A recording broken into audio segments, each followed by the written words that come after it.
யூதேயாவில் உள்ள பெத்லகேமில் இயேசு பிறந்தபின் ஏரோது அரசனாயிருந்த பொழுது கிழக்கிலிருந்து அறிஞர்கள் எருசலேமுக்கு வந்தார்கள். அவர்கள், யூதருக்கு அரசனாக பிறந்தவர் எங்கே இருக்கிறார்? நாங்கள் அவரின் நட்சத்திரத்தை கிழக்கிலே கண்டோம், அவரை வழிபட வந்திருக்கிறோம் என கேட்டார்கள். ஏரோது அரசன் இதை கேட்டபோது அவனும் அவனுடன் எருசலேம் மக்கள் எல்லோரும் கலக்கமடைந்தார்கள்.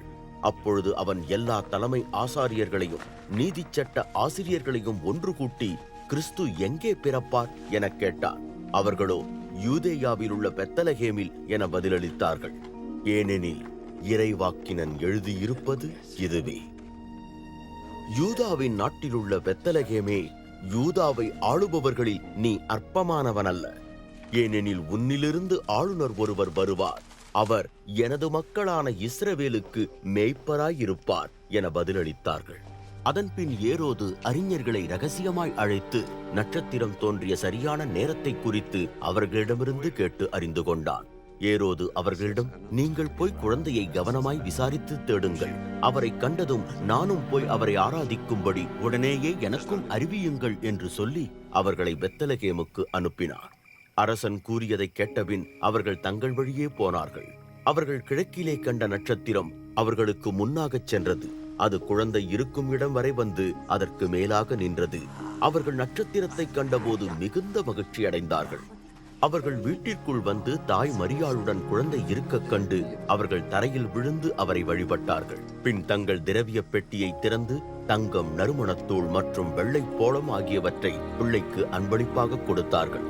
அதன்பின் ஏரோதிடம் திரும்பவும் போகக்கூடாது என அவர்கள் கனவில் எச்சரிக்கப்பட்டிருந்தபடியால் தங்கள் நாட்டிற்கு வேறு வழியாய் திரும்பிச் சென்றார்கள்.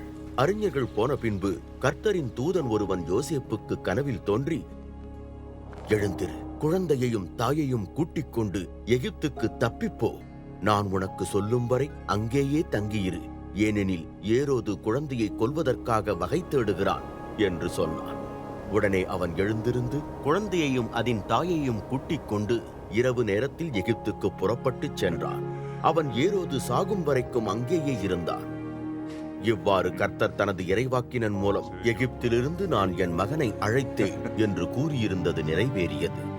ஏரோது தான் அறிஞர்களினால் ஏமாற்றப்பட்டதை அறிந்தபொழுது கடும் கோபம் கொண்டான். அதனால் அவன் தான் அறிஞர்களிடம் கேட்டறிந்த காலத்தின்படி பெத்லகேமிலும் அதன் சுற்றுப்புறங்களிலும் உள்ள 2 வயதுடையவர்களும் அதற்கு குறைவான எல்லா ஆண் குழந்தைகளையும் கொலை செய்யும்படி கட்டளையிட்டான். அப்பொழுது இறைவாக்கினன் எரேமியா மூலமாய் கூறப்பட்டது நிறைவேறியது. ராமாவிலே ஒரு குரல் கேட்கிறது, அழுகையும் பெரும் புலம்பலும் கேட்கின்றன. ராகேல் தன் பிள்ளைகளுக்காக அழுகிறாள், அவர்களை இழந்ததினால் ஆறுதல் பெற மறுக்கிறாள்.